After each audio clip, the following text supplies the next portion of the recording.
Hello everyone, this is Sam. In today's video we're going to be talking about the miniature market and more specifically the exotic miniature market. This video has been requested by a patron of mine, Torsina, and if you are happy with the content you are about to see, please do give him your warmest thanks. Without further ado, I am going to be taking you into a market analysis of the exotic miniature market. This is going to be quite hard to understand, and I hope that I will manage to make myself clear to you.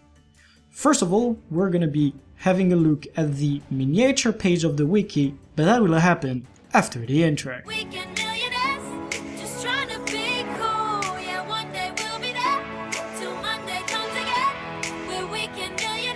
And now that we are back together, we are having a look at the miniature page of the wiki.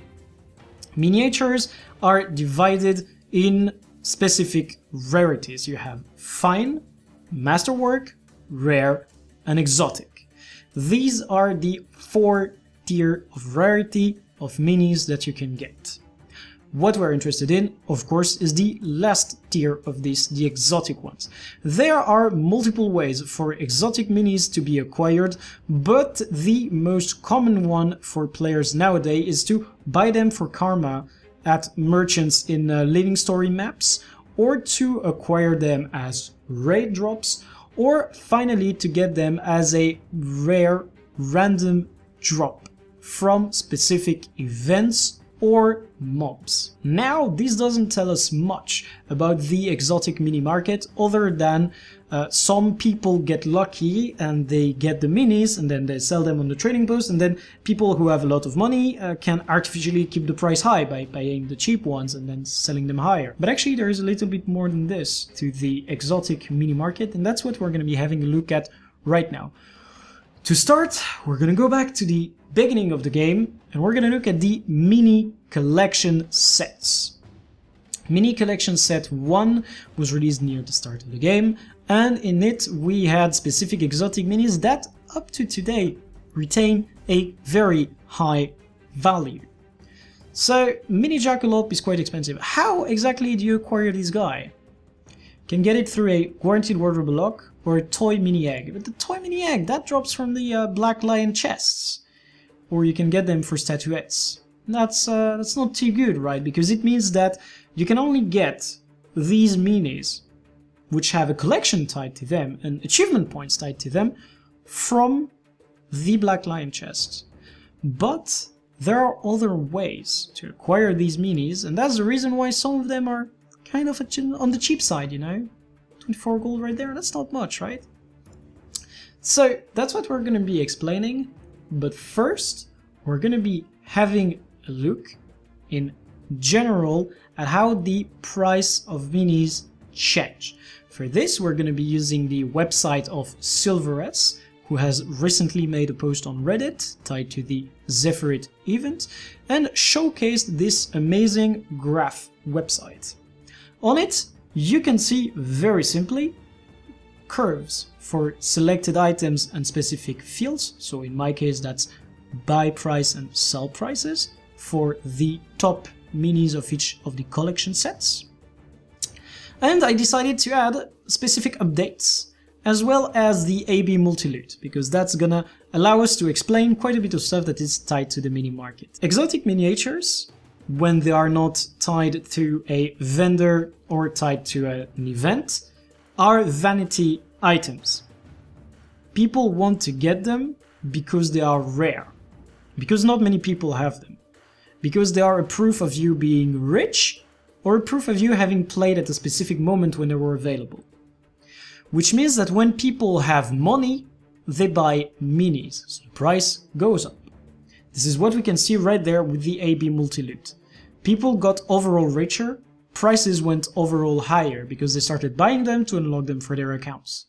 That's a very simple explanation, but it's most likely the most true. Now, what we can see is that there is a huge dip at the Path of Fire release, and we're going to get to that point later on. So what have we established thus far?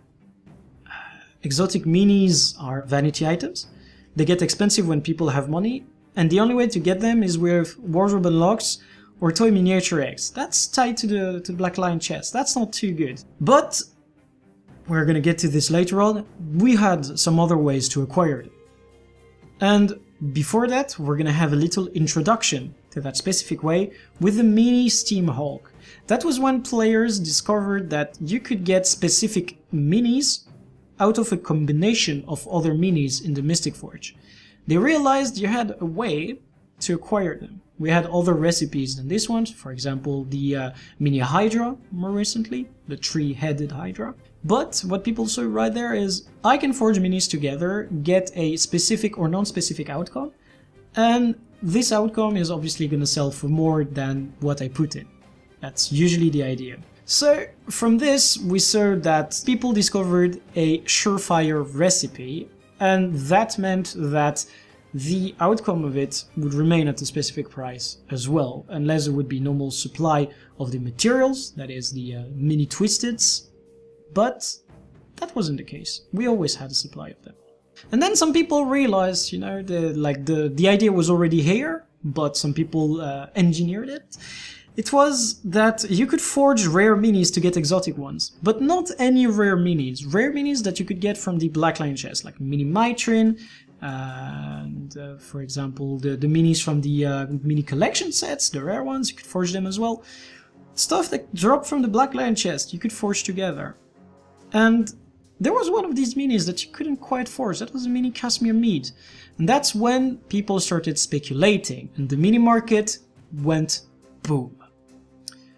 Speculation on the miniature Casimir Mead started with the Jimin 3 years ago in March 2015. He was looking at the Chinese update notes and realized from there that Casimir Mead Mini was having a change.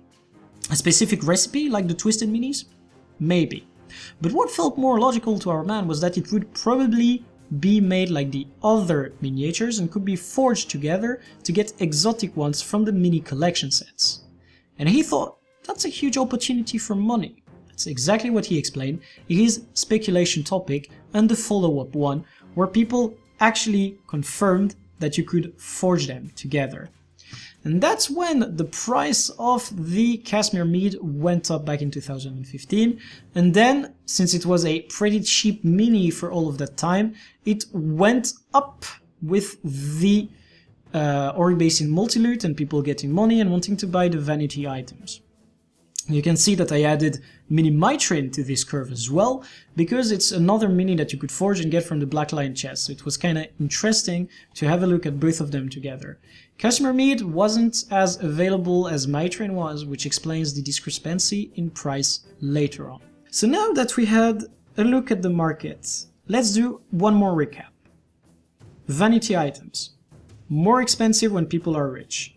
You can get them from Wardrobe Unlock or Black Lion chest related minis being forged, or toy eggs. But what other minis could you forge in order to get these? And actually, that's, if we go back to the start, what happened right there with Path of Fire.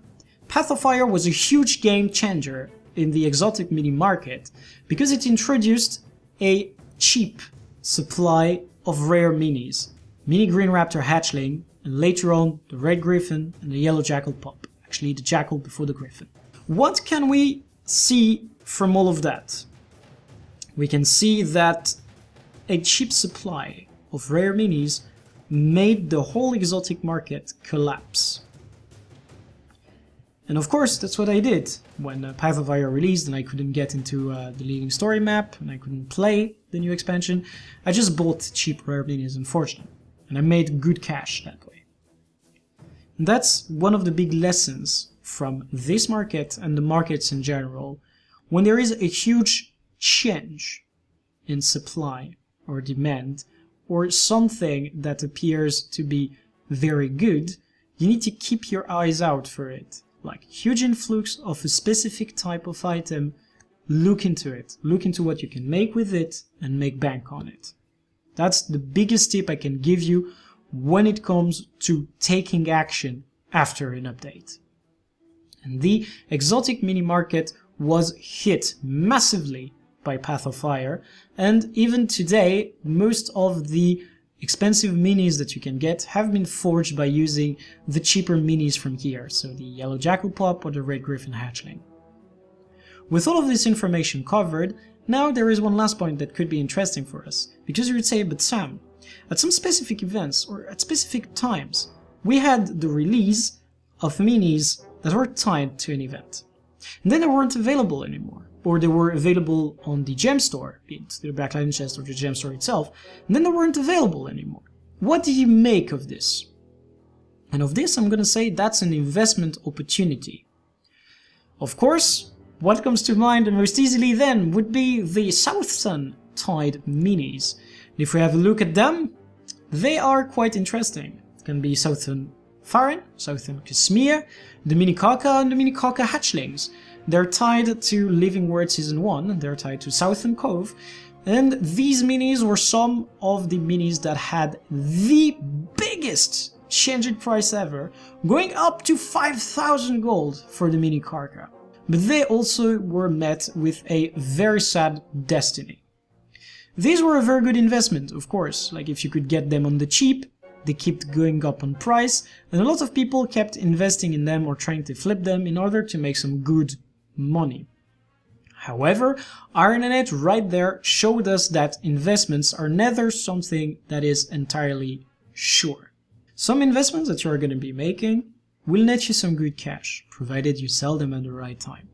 Some others can be arbitrarily destroyed by IronNet, and this was the case for this specific set of minis because the Season 1 memory boxes released completely annihilated them. If we have a look at it, it was released at the middle of August 2017, and that's when the drop happened. These memory boxes were actually too good to be true, and that's what destroyed the market. The commemorative sprockets allowed you to get the Mini Karka and the Mini Karka hatchlings at a huge discount, and this specific box also allowed you to get the Bitch Mini container, which had Farron and Kashmir. So the conclusion that we can draw from all of this is that, once again, the market is controlled heavily by the demand of players who have money and want to complete collections or want to acquire specific minis that are considered to be expensive or rare. The supply on that market is mostly covered by people forging minis for the collection sets or through IronNet releasing again specific minis through the gem store or the Black Lion chest. For every other exotic mini in the game, it is tied to a living word map for karma or currency, or to a specific festival for festival currency, or tied to a rare drop, in which case it is simply controlled by whomever has money and buys the cheap ones to keep the price high. I hope that you guys have enjoyed this video and that the information that I gave you in it was useful to you. Everything that I have explained about the exotic mini market also applies to other vanity markets, where people are mostly buying because they want to have a specific image of them reflected into others.